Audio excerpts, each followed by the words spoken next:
Hooray for Hollywood! Hello there, I'm Stan the Movie Man. This is your WIMZ.com movie review.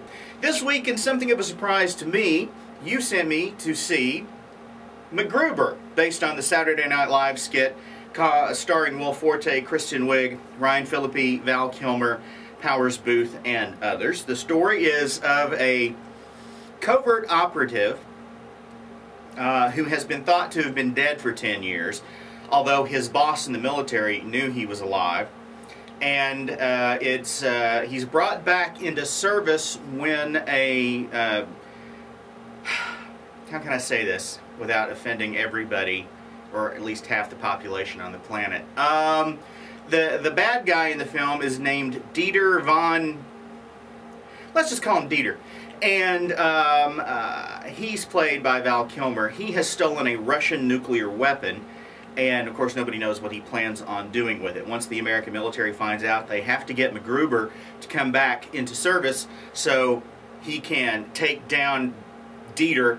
Dieter and MacGruber have some history because MacGruber was marrying Dieter's former girlfriend. Her name was Casey. She's played in the movie by Maya Rudolph. Dieter blew up their wedding, killing Casey. So MacGruber has a great deal of anger and animosity towards Dieter.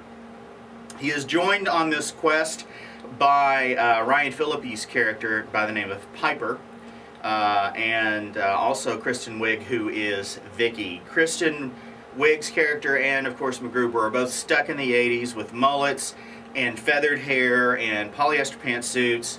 MacGruber, of course, doesn't use any weapons. He creates all of his weapons, and during the course of the mission to try to recover the nuclear missile, Piper figures out that MacGruber is a fraud, and for the most part screws up everything that he is involved in. It's a wonder he survived. He does have his one signature move, which is the throat rip, which he's quite proud of. The movie, of course, based on a Saturday Night Live skit. Forte, normally in those skits, is faced with the dilemma of deactivating a bomb, and he gets distracted by some sort of personal issue, and then the bomb blows up, and that's how the skit ends. They usually do that 3 or 4 times during a show when MacGruber is on. One wonders how they decided to use MacGruber as the basis for a movie. It isn't a complete catastrophe.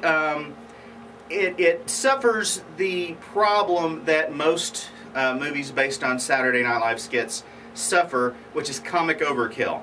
They will do the same joke over and over and over again ad nauseum, or a joke will be done and then it will be added to and added to and added to in that one instance. And each adding usually becomes more and more uncomfortable.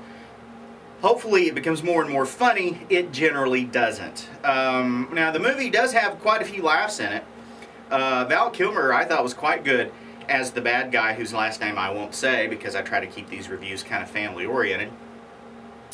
The film is not family oriented. There's a great deal of nudity consisting primarily of Will Forte's butt.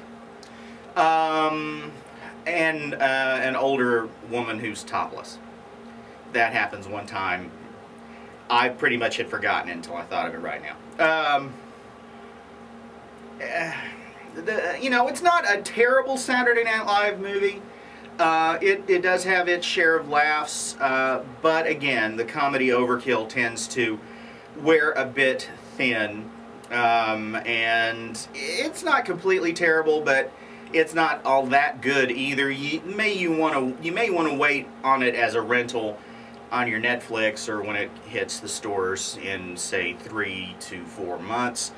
I'm giving MacGruber 3 guitars. Go to WIMZ.com to read my complete review, as well as to vote on the movie that I'll see next time. And if you have any questions, feel free to send them to me. You can send me an email to StanTheMovieMan@att.net. Till next time, Stan the Movie Man. See ya.